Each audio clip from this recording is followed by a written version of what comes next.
तो आ जाए HTML पे, शुरू कर दे। क्या है full form? Hyper text markup language. Hyper text भी याद रहेगा ना? हाँ ठीक है। सबसे पहले अभी पढ़ेंगे हम टैग्स क्या होता है। भाई मैं लिख के प्रोग्राम बनाता हूं मैं, हाँ मेरे को आते हैं प्रोग्राम बनाते, बाद में बनाएंगे अपन, ठीक है। टैग्स, टैग क्या होता है? टैग कितनी तरह की होती भाई? हाँ जिनको पता है,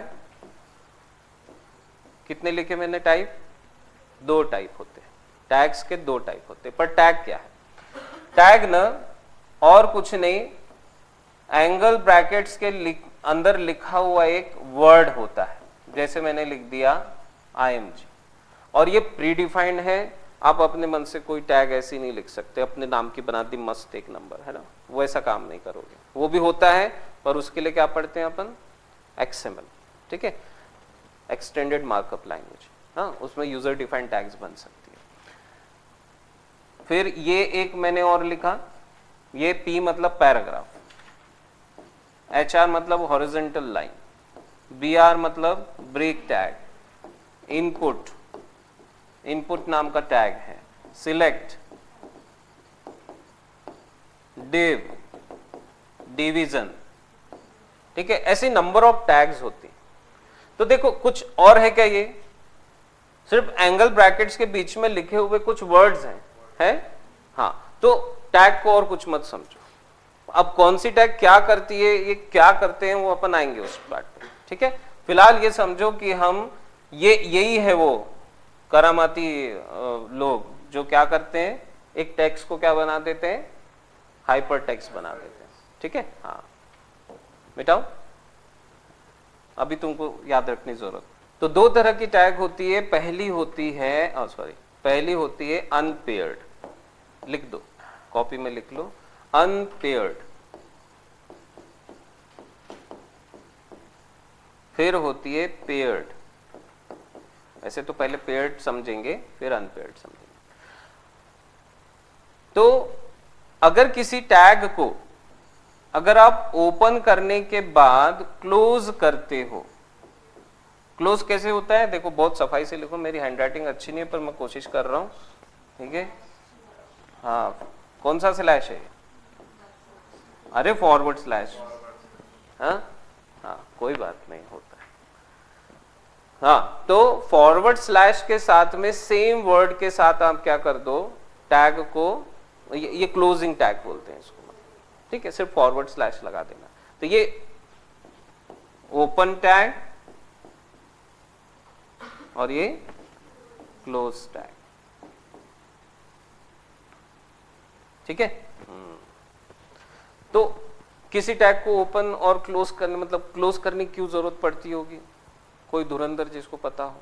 हाँ मतलब उसको एक कंटेंट क्या करना होता है, अपने अंदर रखना होता है, और वो कंटेंट कितना है, कहां से कहां तक है, वो बाउंड्री भी तो डिफाइन करनी पड़ेगी। जैसे आप मैथमेटिक्स में ब्रैकेट्स लगाते हो, है कि नहीं, लगाते हो ना। तो ब्रैकेट्स क्यों लगाते? कि भाई इतना है इसमें, पूरा मत ले लो, है ना। वैसे घर में भी इतना ही मिलेगा, होता है कैसे, वाला पार्ट। तो भाई डिफाइन करना पड़ेगा ना कहां से कहां तक, तो इसलिए ओपन करने के बाद में क्लोज करना होता है। और फिर ये अनपेयर्ड किस काम की? फिर तो किसी किसी टैग में आपको कंटेंट लिखना ही नहीं होता, किसी किसी टैग में कंटेंट देना ही नहीं होता, तो फिर उसको बताने की जरूरत क्या है? बाउंड्री, है ना। हाँ तो ऐसी टैग को आपको क्या नहीं करना होता? क्लोज नहीं करना होता। तो जैसे टैग है BR, HR, इनपुट, IMG,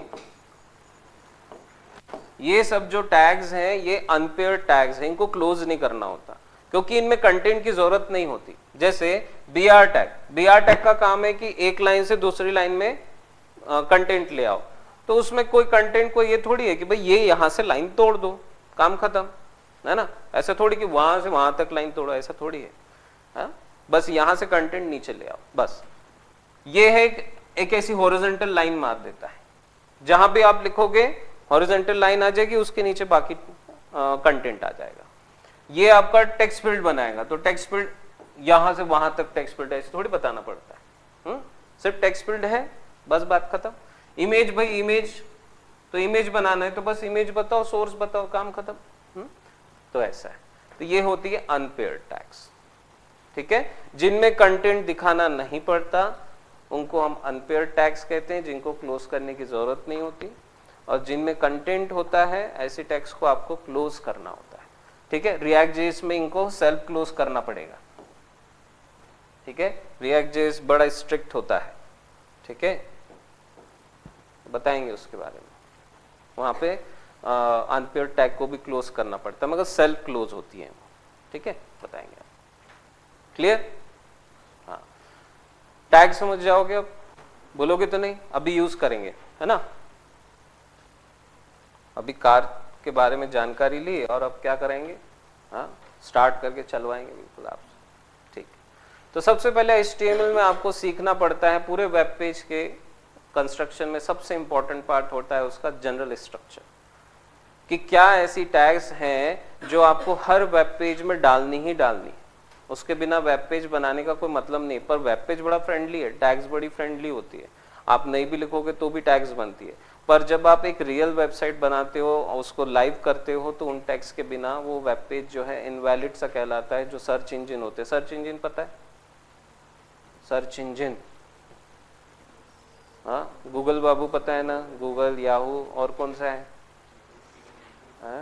वो डक डक गो पता है क्या, हाँ, डक डक गो नहीं पता, अरे क्या बात करते हैं, डक डक गो भी सर्च इंजन है, लिख के रखो, हाँ, मजाक नहीं कर रहा हूँ, है सही में। गूगल क्या है, ट्रैकर्स लगाता है, अपन जो भी सर्च करते हैं, डक डक गो ट्रैकर्स नहीं लगाता, है ना, काफी अच्छा सर्च इंजन है। तो सिर्फ प्लगइन इंस्टॉल करना होता है, अपने ब्राउजर में काम करता है। ओके, तो मतलब वो बेसिक स्ट्रक्चर आपको लिखना चाहिए, पर जब आप प्रैक्टिस कर रहे हो तो इट्स ओके, मत लिखो। पर आप जब एक रियल वेबसाइट बनाओगे तो वो बेसिक स्ट्रक्चर आपको लिखना ही चाहिए, उसके बिना वेबसाइट बनाओगे तो वो मतलब कैसे होगा कि सर्च इंजन उसको एकदम पीछे धकेल देगा। मतलब जब आप सर्च करोगे तो आपकी वेबसाइट सर्च लिस्ट में आएगी नहीं, क्योंकि वो उसको इनवैलिड समझ रहा है, ठीक है, इस वजह से। तो बेसिक स्ट्रक्चर में सबसे पहली टैग कौन सी होगी भाई, कौन सी एक चीज टैग है जो आपको लिखनी ही पड़ती है, ऐसा उसके बिना काम ही नहीं बनेगा, हाँ, तो वो है HTML टैग। और इसके पहले भी कुछ लिखा जाता है, इसके पहले भी कुछ लिखते हैं, डॉक टाइप, हाँ, तो वो डॉक टाइप के बारे में अपन थोड़ा बाद में बात करेंगे, ठीक है। तो HTML टैग कैसी है, पेयर टैग, उसको ओपन करके क्लोज करना कंपलसरी है, क्योंकि बताना पड़ता है कि भैया ये HTML कंटेंट है। तो ये टैग का काम क्या है, ये टैग का काम है, ये ब्राउजर सर्च इंजन को ये बताती है कि this is my HTML content, यहां से लेके यहां तक, ठीक है, ये बताती है। उसके बाद किसी भी स्ट्रक्चर में दो चीजें होती हैं, हाँ, दो पार्ट होते हैं मेजर पार्ट, एक सर और फिर बॉडी पार्ट, हाँ, ये भी बॉडी का ही पार्ट है। तो बॉडी में दो चीजें, सर और सर के नीचे का पार्ट, है ना। तो इसीलिए आपके वेबसाइट में भी दो चीजें हैं, हेड और फिर बॉडी। तो हेड टैग मतलब क्या, देखो HTML बड़ा ही फ्रेंडली है, आप हेड टैग में कुछ भी लिखो सब चलेगा, बॉडी टैग में कुछ भी लिखो सब चलेगा, हेड का पार्ट बॉडी में डाल दो, बॉडी का पार्ट हेड में डाल दो, सब चलता है, उसको कोई फर्क नहीं पड़ता उसको, हाँ, तुम इमेजिन मत करना वैसे।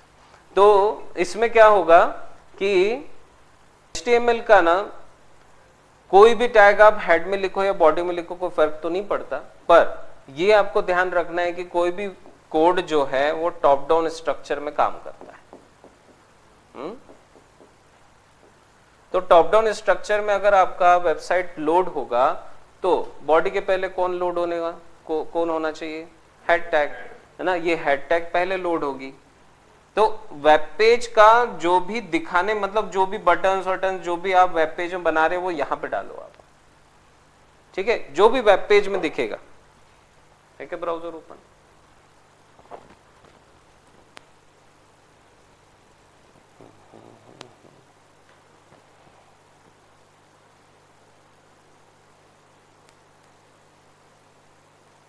ये कौन सी वेबसाइट, हाँ ये ठीक है। तो ये यहां पे अगर आप देखो तो वेब पेज कहां से शुरू हो रहा है, यहां से, है ना, यहां तक, ठीक है। इतना जो पोर्शन दिख रहा है इसमें जो भी कुछ चलेगा वो क्या है, तुम्हारा वेब पेज है, वेबसाइट है, जिसमें तुम इंटरैक्ट करते हो, ठीक है। तो ये पूरा पार्ट आपको कहां डालना है, बॉडी में। ये सारा पार्ट कहां पर आएगा, बॉडी टैग के अंदर आएगा, ठीक है। ये सब आपको बॉडी में डालना। फिर हेड में क्या लिखते हो, बॉडी टैग में जितनी भी टैग्स तुमने लिखी है उसके प्रिपरेशन के लिए जो जो चीजें लग रही है वो कब कहां पर आएगा, हेड टैग। जैसे CSS, जावास्क्रिप्ट, ठीक है, मेटा टैग्स। मेटा टैग्स मतलब आप जो सर्च इंजन ऑप्टिमाइजेशन के लिए थोड़ा बहुत जो काम करते हो वो। और टाइटल, टाइटल मतलब ये जो दिख रहा है, हाँ ये तुम्हारा वेब पेज का टाइटल है। तो टाइटल पहले दिखना चाहिए क्या, वेब पेज के पहले?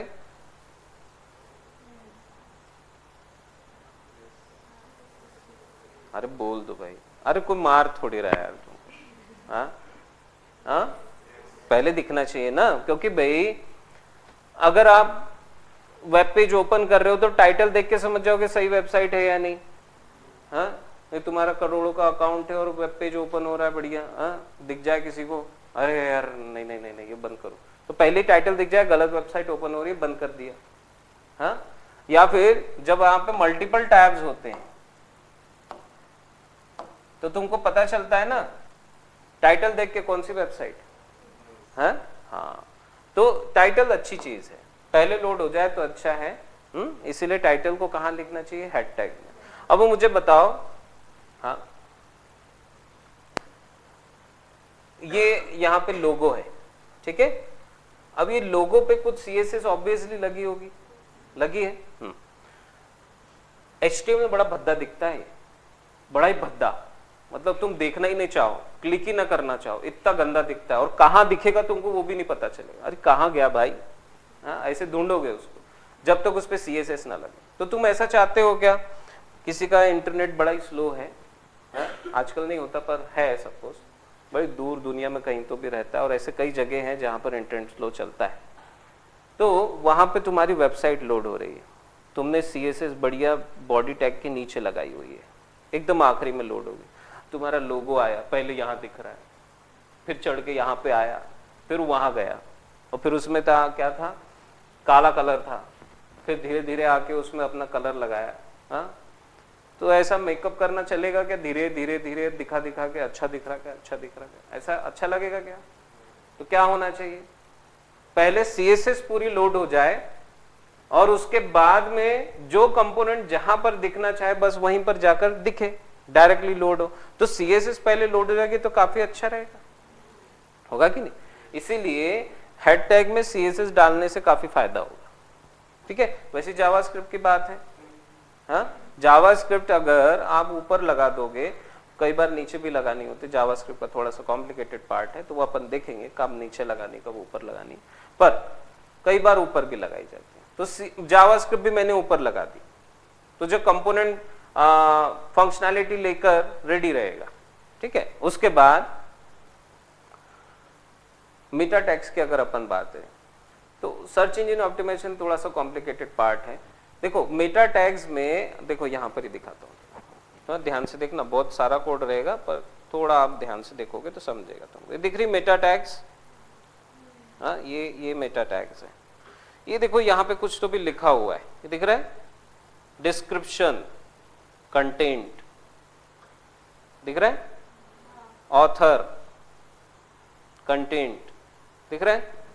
तो ये जो मेटा टैग्स है ये सर्च इंजन के लिए होती है। ये देखो अगर किसी वेबसाइट को आप अच्छा सर्च इंजन में ऊपर लाना चाहते हो ना, तो ये चीजें आपको लिखनी चाहिए, क्योंकि जो गूगल या अदर जो वेबसाइट मतलब सर्च इंजन हैं उनके जो एल्गोरिथम्स होते हैं वो इन मेटा टैग्स को रीड करते हैं और तुम्हारे वेबसाइट के एंकर टैग्स को रीड करते हैं। और तुम्हारे स्ट्रक्चर को ऑब्जर्व करते हैं। अगर वो वैलिड है, सही लगा हुआ है, बढ़िया बना हुआ है, और ये डिस्क्रिप्शन जो है तुमने सही दिए हुए हैं, प्रॉपर दिए हुए हैं, तो कोई भी अगर ये पर्टिकुलर कीवर्ड से अगर किसी वेबसाइट में सर्च, मतलब सर्च इंजन में सर्च करता है, तो तुम्हारी वेबसाइट ऊपर दिखाई देती है। तो मुझे बताओ, गूगल के पास तो काफी काम है, मतलब गूगल के एल्गोरिथम के पास में कितनी सारी वेबसाइट्स हैं, हाँ, सर्च इंजन उनके ऊपर ऑप्टिमाइज करने के लिए कितनी सारी वेबसाइट्स हैं। तो क्या चाहोगे क्या आप कि उससे बहुत मेहनत कराऊं, हाँ, उसके साथ मस्खरी करूं और मेटा टैग्स एकदम नीचे डाल दूं, और पूरा वेब पेज पढ़ने के बाद में नीचे आके वेब पेज में मेरी मेटा टैग्स पढ़े? उसके साथ जबरदस्ती करना है क्या? कि तुम चाहोगे कि बड़ी आराम से वो मेरी मेटा टैग्स ऊपर में पढ़ ले और चले जाए, है ना?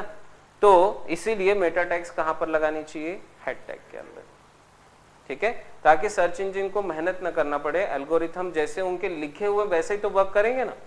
वो उसको पता है कि मुझे मेटा टैग्स हेड टैग में ही ढूंढनी है एल्गोरिथम को। तुमने लिख दी बॉडी टैग में, वो आएगा ही नहीं वहां पर, है ना? वो ऑलरेडी क्या हो जाएगी? इनवैलिड वेबसाइट हो जाएगी तुम्हारी। ऐसा समझ में आ रहा है क्या बात कर रहे हैं? हाँ, तो इसलिए हेड टैग का इंपॉर्टेंस है, ठीक है। तो कोई भी चीज कहीं पर लिखने से वेब पेज तो बन जाएगा, पर वो प्रॉपर वेबसाइट तुम्हारी या वेब पेज बन नहीं पाएगा, ठीक है। तो हेड टैग में हमें क्या क्या लिखना चाहिए? टाइटल, मेटा, स्क्रिप्ट, सीएसएस, ये सब आपको कहाँ लिखना चाहिए? हेड टैग, ठीक है। बॉडी टैग में मैंने आपको बता दिया, जितनी भी बची हुई टैग्स हैं, जितना भी वेब पेज तुम बना रहे हो, वो सब कहाँ पर आएगा? बॉडी टैग में, ठीक है। तो चलो बनाए फिर एक आध वेब पेज। चलो, तो आप सभी मेरे साथ बनाएंगे। आप सभी अपना लैपटॉप हथियार निकालें और शुरू हो जाओ, ठीक है। तो आई थिंक सभी के पास VS कोड होगा, हाँ, किसके पास नहीं है विजुअल स्टूडियो कोड? हाथ उठाओगे तो मैं इंस्टॉलेशन बताऊं, नहीं छोड़ दूंगा। हाँ, सिलेबस में नहीं है, हाँ है क्या? देखो मैं 3 बार पूछ लिया। हाँ ठीक, मेरे पास है ना? हाँ मेरे पास भी है। चलो नया फोल्डर बनाओ भाई, सभी आ जाओ सभी। हाँ, तो सबसे पहले VS कोड आप सर्च कर लेना। अभी तो बड़ा इजी है इंस्टॉलेशन। किया सर्च? ये डाउनलोड में चले जाओ, यहाँ पे दिख रहा होगा विंडोज वर्जन, इस पे क्लिक कर लो। किसी के VS कोड में प्लगइन्स वगैरह इंस्टॉल होंगे, बहुत अच्छे अच्छे जो शॉर्ट कोड बना के देते होंगे या कोड सजेशन देते होंगे, प्लीज़ उसको अनइंस्टॉल कर देना, ठीक है। नहीं तो मैं नोटपैड पे ले आऊँगा तुमको। हाँ, फिर बोलोगे कि ये क्या कर दिया। हाँ, क्योंकि सजेशंस लोगे तो सीख नहीं पाओ। हाँ, क्लिक किया बेटा, हो गया डाउनलोड? हाँ, बढ़े आगे। देखो 2-4 टैग के नाम बता, कोई बताएगा 2-4 टैग के नाम बेटा? मोहन भैया, रोहन सॉरी, हाँ बताओ। ये तो मैंने बताई, उसके अलावा बताओ। SRC तो एट्रीब्यूट है बदमाश। हाँ कौन सी? Anchor tag. हाँ, हेडिंग में कौन सी टैग आती है? H6 तक। फुटर टैग होता है, और आर्टिकल टैग सुना है? हाँ, तुम HTML आता है? मैं दमदार ते को देख। हाँ नहीं, मैं जवाब नहीं देगा है, नहीं वो पूछूंगा मैं। आता ना? ठीक। CSS आता है? ट्रांजिशंस बन जाते हो? नहीं बन, मतलब ठीक, लिमिटेड है, ठीक, कोई बात। हर टैग की अपने की खासियत होती है ना, तो उस खासियत में एनहांसमेंट अगर हमें लेना है तो एट्रीब्यूट्स का यूज़ करते हैं, और कुछ कंपलसरी एट्रीब्यूट्स भी होते हैं, उसके बिना वो काम नहीं करते। तब तक नोटपैड ओपन करो, नोटपैड में लिखो, जो मैं लिख रहा हूँ नोटपैड में लिख लो, जिसका VS कोड वगैरह ना हो। तो ओपन फोल्डर ये आप स्किप कर सकते हो, पर एक फोल्डर बना लो आप, हाँ, जिसमें आप कोड लिखना चाहते हो। ओपन फोल्डर पे क्लिक करो भाई साहब, और बढ़िया सभी के पास D ड्राइव C ड्राइव होगा, किसी पास सिर्फ C ड्राइव होगा तो वो डॉक्यूमेंट्स में जाके बनाए। हाँ, ऐसे ही बाहर ना डाल दे कहीं पे, क्योंकि परमिशंस का प्रॉब्लम आता है। फिर डॉक्यूमेंट्स में बनाएंगे। जिनके पास सिर्फ C ड्राइव है वो डॉक्यूमेंट में अपना फोल्डर बनाएंगे। मैं D ड्राइव बना रहा हूँ। D ड्राइव में यहाँ पे क्या क्या है? ये वेबटेक है हमारा पुराना वाला, तो यहाँ पे अभी न्यू सेशन कर लेता हूँ। न्यू, आप लोग अपने पास अच्छा नाम लिखें, न्यू वेब टेक सेशन। एक बहुत बड़ा नाम डाल दिया मैंने, पर ठीक है मेरे समझने के लिए। इसमें आप बनाएंगे HTML नाम से फोल्डर बनाएंगे। सबके पास HTML फोल्डर होना ही चाहिए, ठीक है। एक मेजर फोल्डर, उसके अंदर HTML, इसी में सब रखना है आपको, पूरा कोड तुम्हारा, ठीक है। एक भी कहीं इसके बाहर ना जाए। हाँ, ये हमारे लिए क्या है, क्लोजिंग टैग है हमारी, है। हाँ, इसके बाहर ना जाए तुम्हारा कोड। और इसको सिलेक्ट फोल्डर कर लो, ओपन आ जाएगा। ये भी स्लो चल रहा है क्या? ओके भैया, सेव। आगे सब यहाँ पर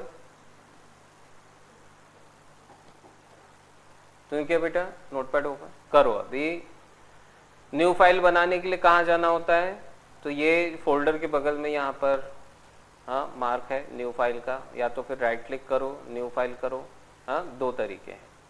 तो यहाँ पे क्लिक करो, लिखो example.html, बनाए। तो ये HTML क्या है, एक्सटेंशन है हमारे वेब पेज का। और दूसरा कौन सा एक्सटेंशन होता है, पता है क्या? एक और एक्सटेंशन होता है HTM, L नहीं लगा होता है, HTM भी होता है, पर रिकमेंडेड क्या है, HTML ही है, ठीक है। हाँ, तो HTM कब बनाना है तो वो भी बताऊंगा मैं आपको, ठीक है। पर वैसे जरूरत नहीं पड़ती, पर HTM बनाए तो ठीक है, वो थोड़ा सा अंडरस्टैंडिंग थोड़ी सी बेटर होती है उससे। बनाओ HTML टैग। किसी ने सजेशन लिया, हाँ, तो मैं फिर उससे ज़्यादा पूछताछ करूँगा फिर। हाँ, तो जैसा मैं लिख रहा हूँ वैसा ही लिखें, जो बाजू में ऐसे सजेशन आ रहे हैं ना उसका बिल्कुल यूज़ ना करें, ठीक है। कोई एंटर प्रेस नहीं करेगा जब तक टैग ना बन जाए। फिर बॉडी टैग, क्योंकि मैं आपके साथ मेहनत कर रहा हूँ, आपको भी करना है, ठीक है।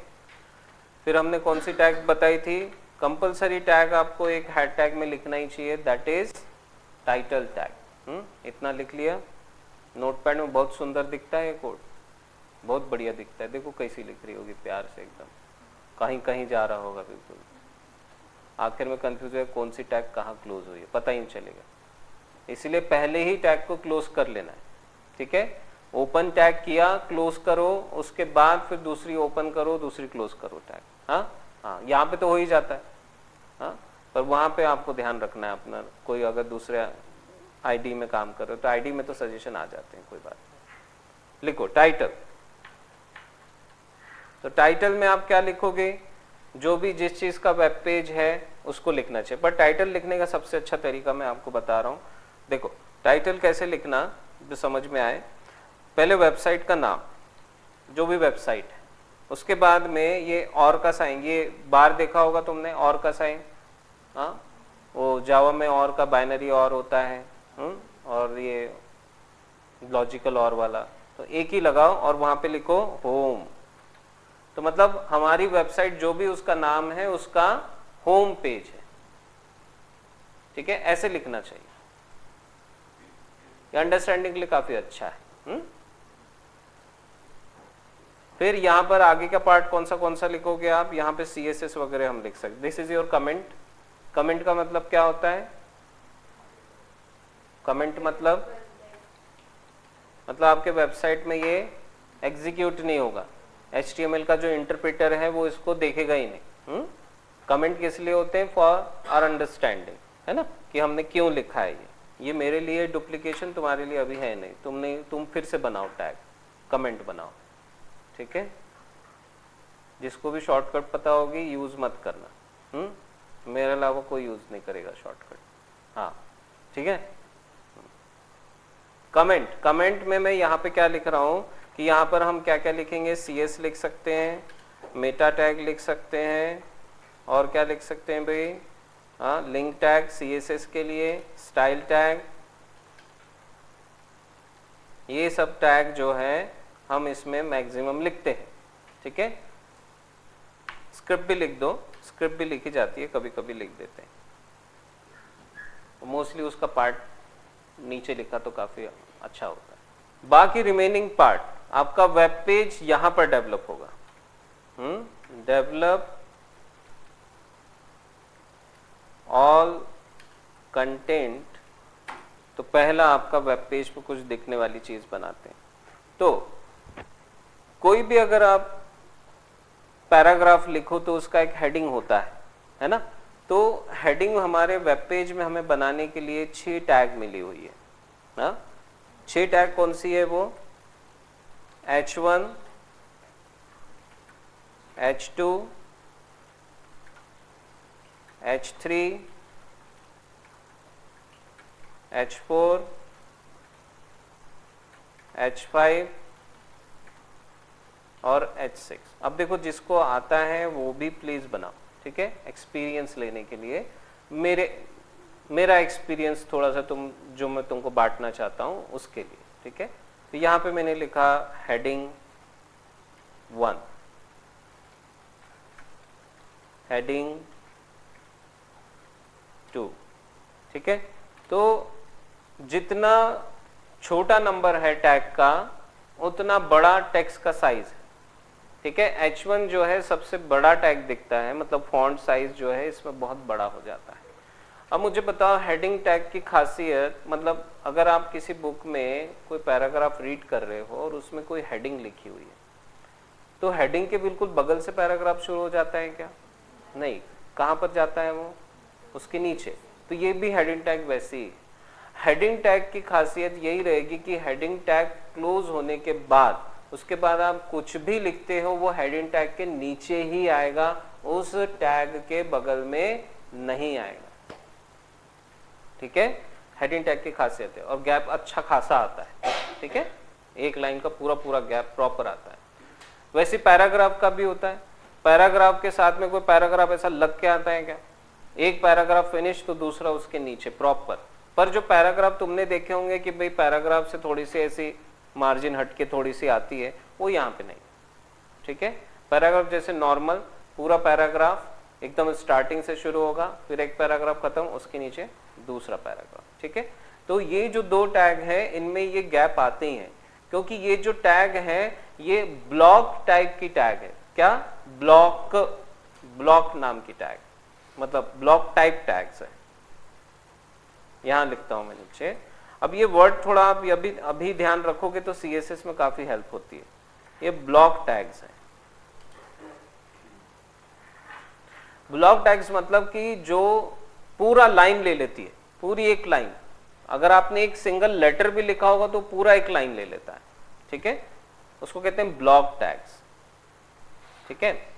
और जो एक लाइन में मल्टीपल बन जाती है उनको कहते हैं इनलाइन टैग्स, ठीक है, इनलाइन टैग्स। तो अब मैं कभी आपसे पूछूं कि ये कौन सी टैग है, इनलाइन है कि ब्लॉक है, तो कोशिश करना बताने की, ठीक है। तो पैराग्राफ कैसी है? इनलाइन है, ब्लॉक है? ब्लॉक है।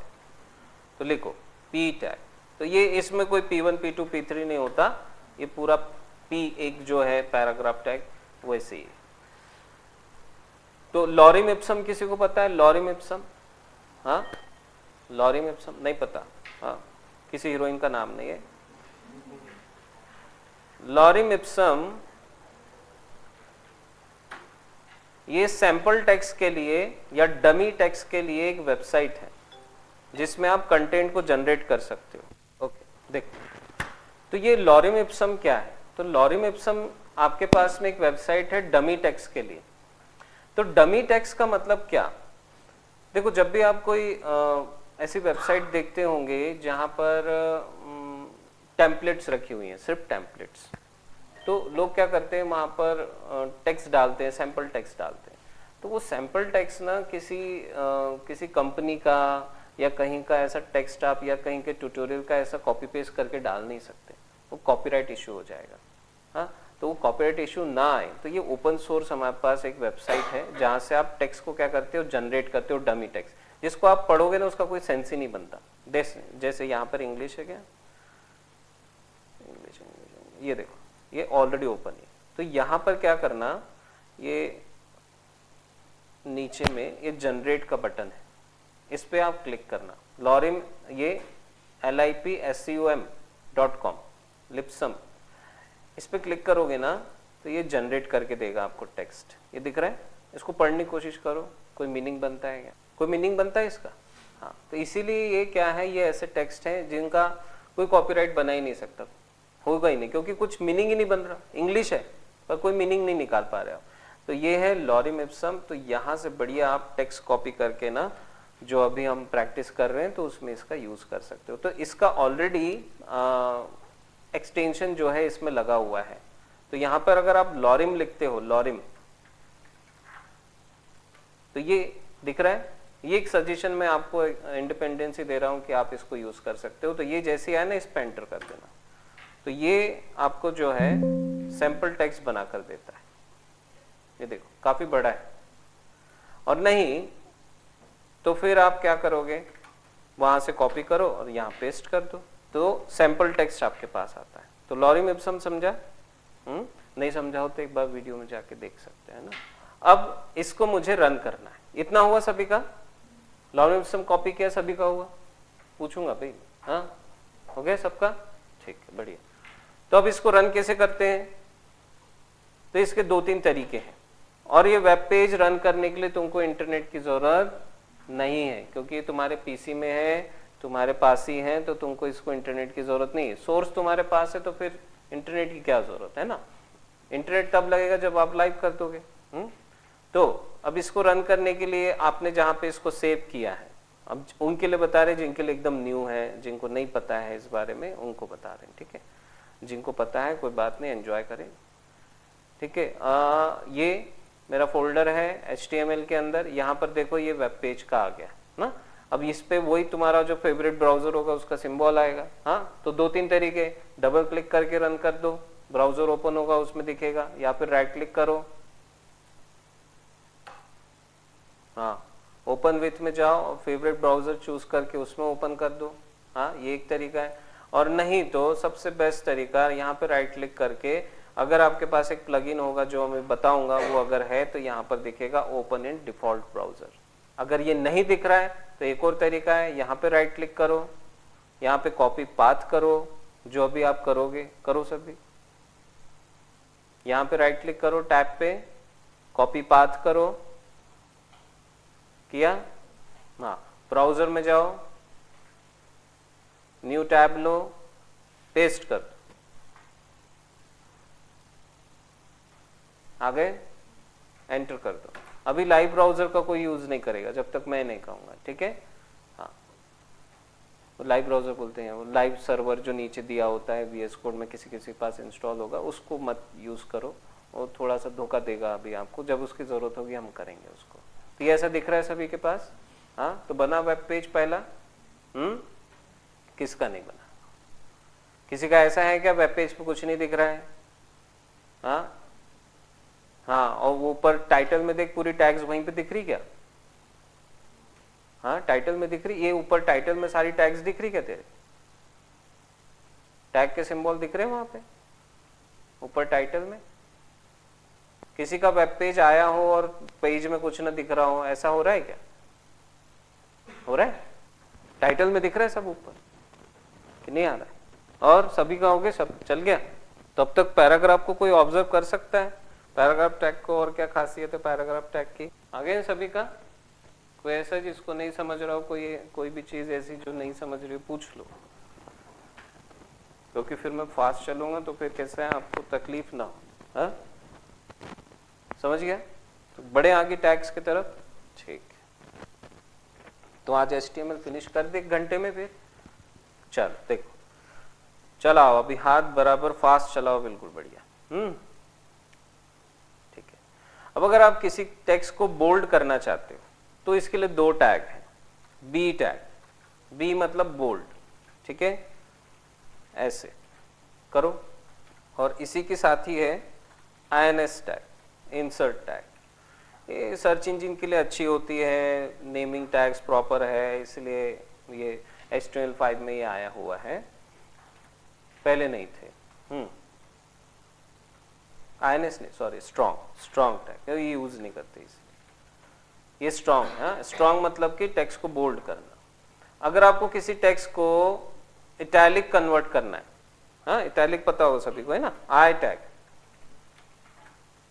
ओपन क्लोज करना जरूरी है और तुमको समझ रहा होगा कि क्यों करना है, कितना टेक्स्ट इटैलिक करना है। हाँ, तो कवर करना पड़ेगा ना। इसके लिए आती है emphasize tag, EM tag, emphasize tag, ये भी इटैलिक करती है। फिर अगर आपको किसी टेक्स्ट को अंडरलाइन करना है, U टैग, और इसी की जगह पे कौन यूज होता है, INS टैग। ठीक है, इंसर्ट टैग के नाम आप चाहो तो साथ में लिख के रख सकते हो, यहाँ अंदर में ही लिख सकते हो, कोई ये सेंसिबल टेक्स्ट तो है नहीं कि आप नहीं चाहते कि मैं, तो यहीं पर आप अंडरलाइन लिख दो, यहाँ पे इंसर्ट लिख दो। ठीक है, फिर है एक टैग del टैग, लोग सोचते हैं इसकी जरूरत क्या है, पर इसकी भी जरूरत पड़ती है। del मतलब डिलीट टैग, जो क्या करती है, टेक्स्ट के ऊपर ऐसा क्रॉस मार्क ले आती है, काट देता है ऐसे। हाँ, स्ट्राइक। चला, इसको थोड़ा चला के देखो, तो बार बार रन नहीं करना वेब पेज को, वेब पेज आपका ऑलरेडी है ब्राउजर में ओपन, उसको रीलोड कर दो तो आपका वेब पेज करंट टेक्स्ट ले आएगा। तो मैं अगल बगल डाल देता हूं इसको ताकि हम साथ में रिफ्लेक्शन देख सके कोड का। क्या मैं टेक्स्ट थोड़ा छोटा कर सकता हूं, ये वाला थोड़ा चलेगा, पीछे दिखेगा क्या? हाँ, थोड़ा छोटा करके देखता हूँ, अगर नहीं दिखे प्रॉपर तो बताओ, दिखेगा तो मुझे थोड़ा सा देखने में आसानी होगी। तो मैं यहाँ रिलोड कर रहा हूँ, अभी देखो आ रहा है, देखो बोल्ड हो गया। हाँ, इटैलिक देखो, ये इटैलिक यहाँ पर हुआ है, एक ये भी इटैलिक हुआ है। हाँ, ये del टैग है, ये अंडरलाइन है। ठीक है, ये और एक स्ट्राइक टैग, मतलब del टैग की साथी टैग है स्ट्राइक। हाँ, स्ट्राइक टैग वो नहीं, वो CSS में होता ना, आई थिंक यूज ही नहीं करते, हमको पता ही नहीं इसके बारे में। तुम बोलोगे आप ही को नहीं पता, हमें कैसे पता चलेगा सर? हाँ, तो कोई टेंशन की बात नहीं है, सब आ जाएगा समझ। हाँ, वो उसमें होता है। हाँ, तो ये हमारी खास टैग्स जो आपको समटाइम्स जरूरत पड़ेगी। अब इसकी थोड़ी सी और आगे जाएंगे, एड्रेस नाम का एक टैग होता है, एड्रेस नाम का। तो कई बार आप वेब पेज पे क्या करते हैं, एड्रेस वगैरह लिखते हैं। हाँ, तो वो एड्रेस जो है प्रॉपर दिखे उस टेक्स्ट में, उस फॉन्ट में जिसमें ज्यादातर एड्रेस को लिखा जाता है, तो कैसा है, पहचान में आ जाता है देखते से कि हाँ दिस इज एड्रेस। ठीक है, देखो ये अलग ही दिखेगा आपको। तो आप चाहो तो यहां पर जैसे मैं लिख दूं एड्रेस, और इसको अपन इटैलिक कर सकते हैं, बढ़िया, नहीं बोल्ड कर सकते हैं। तो इसको मैंने बोल्ड कर दिया, कॉपी पेस्ट भरपूर करो बिल्कुल। हाँ, ब्रेक टैग लगा दो, नीचे आ जाए। BR टैग कुछ अच्छी टैग नहीं है, इसकी जगह पे बहुत सारी चीजें और आप यूज करोगे CSS के थ्रू, तो ब्रेक टैग वैसे अच्छा नहीं है यूज करने में, खराब कर दे थोड़ा सा काम। जब आप CSS सीखोगे तो आपको समझ में आएगा। हुआ सभी का यहाँ तक? अब अगर ऐसा कुछ लिखा हुआ है, इसको अगर प्रॉपर लिखना हो तो हमारे पास इसके लिए भी टैग होती है। जैसे मैंने क्या लिखा हुआ है, x² + y², पर स्क्वायर जैसा लग नहीं रहा है, वो तो x2 y2 दिख रहा है, मैं स्क्वायर डालना चाहता हूँ उसमें, तो कैसे स्क्वायर मतलब ऊपर दिखना चाहिए, तो इसके लिए कौन सी टैग होती है? हाँ, SUP का फुल फॉर्म है सुपरस्क्रिप्ट। सुपरस्क्रिप्ट तो ये टेक्स्ट को कहां लेकर जाती है, लेटर के जस्ट ऊपर, उसके बगल का जो लेफ्ट साइड का लेटर है उसके जस्ट ऊपर लेकर जाती है। वैसे राइट वाला भी वैसा ही हो जाता है, पर हम खास कर कंसीडर उसको लेफ्ट साइड के लेकर। तो SUP, ठीक है, x² + y², ये ऐसा दिखना चाहिए अभी। तो अगर मैं यहाँ रिलोड करूं तो देखो आ रहा है कि नीचे, तो ये x² + y² आ रहा है। ऐसे ही कई बार आप ये लिखते हो ऐसा, देखो HR टैग यूज कर रहा हूं मैं, देखो HR टैग से क्या हुआ, ये देखो एक लाइन बन गई, दिख रही है, ये दिख रहा है। हाँ, जैसे एड्रेस के पहले भी मैं बना दूं बढ़िया, तो एड्रेस कंसीडर अलग से दिखेगा आपको, देखो सेपरेट करने के लिए बहुत ही अच्छा टैग है, यूज करते हैं बढ़िया। CSS से काफी सारे चेंजेस कर सकते हो उसमें। ये पैराग्राफ के अंदर आ गया, इसको पैराग्राफ को मैं थोड़ा एड्रेस के पहले क्लोज कर रहा हूँ। मैंने एड्रेस पैराग्राफ टैग को नीचे ले आया हूँ, आप भी चाहो तो कर सकते हो, नहीं भी किया तो कोई प्रॉब्लम नहीं है, ठीक है। ओके, अब यहाँ पे ऐसा कुछ लिखते हैं, ये भी देखा होगा आपने, पढ़ा होगा कभी ना कभी, है? ऐसे कई सारे होते हैं, मेरे को ये याद है, आप लोगों को याद है क्या अच्छे वाले? और तो इसको अब कहाँ पे ले जाना है, ये 2 मुझे नीचे लेकर जाना है, तो इसको कैसे ले जाओगे आप? SUB, सब स्क्रिप्ट नाम का टैग। देखो आएगा क्या, ये देखो बन रहा है। अब एक वैर नाम का टैग होता है, वैर मतलब वेरिएबल। तो ये जो वैर नाम का टैग है ना, ये ज्यादातर मैथमेटिक्स जो फॉर्मूलाज होते हैं उनके लिए यूज किया जाता है। तो इसका जो फॉन्ट है वो चेंज हो जाता है, थोड़ा वेरिएबल जैसा दिखता है। ये देखो थोड़ा टिल्ड हो गए हैं, इटैलिक जैसे दिख रहे हैं, हाँ? तो ये जो है ना थोड़ा वेरिएबल जैसा फॉन्ट बनता है। फिर एक होता है KBD नाम का टैग, KBD कीबोर्ड। तो ये KBD टैग का क्यों यूज करते हैं हम, कि सपोज आपको कहीं पर दिखाना है, जैसे शॉर्टकट कीज दिखाना है, CTRL+P, ऐसा आपको दिखाना है, तो ये KBD टैग से दिखाना चाहिए। तो उस तरह का फॉन्ट बन जाता है। और बूटस्ट्रैप में तो ये मस्त उसको बैकग्राउंड वगैरह ब्लैक वगैरह करके बहुत बढ़िया तरीके से बनाता है। तो KBD टैग है। ये देखो, ये जो तुम्हारे कीबोर्ड पे जो टेक्स्ट होता है ना, टेक्स्ट फॉन्ट्स, ये देखो जैसे आप ABCD जो आपके कीबोर्ड पे जो लेटर्स लिखे हुए हैं, तो उसका जो फॉन्ट है वो मैच करता है ये। तो तुमको देखते से लगता होगा कि हाँ ये थोड़ा कीबोर्ड से रिलेटेड थोड़ा फॉन्ट जैसा लग रहा है, उसने थोड़ा सा उसको बोल्ड जैसा भी किया हुआ है, थोड़ा डिफरेंट दिखता है। तो ये सब फॉन्ट्स में चेंजेस लेते हैं, ये टैग समझेंगे। ऐसे कई सारे और टैग्स होते हैं, ठीक है, जिनका आप यूज कर सकते हो।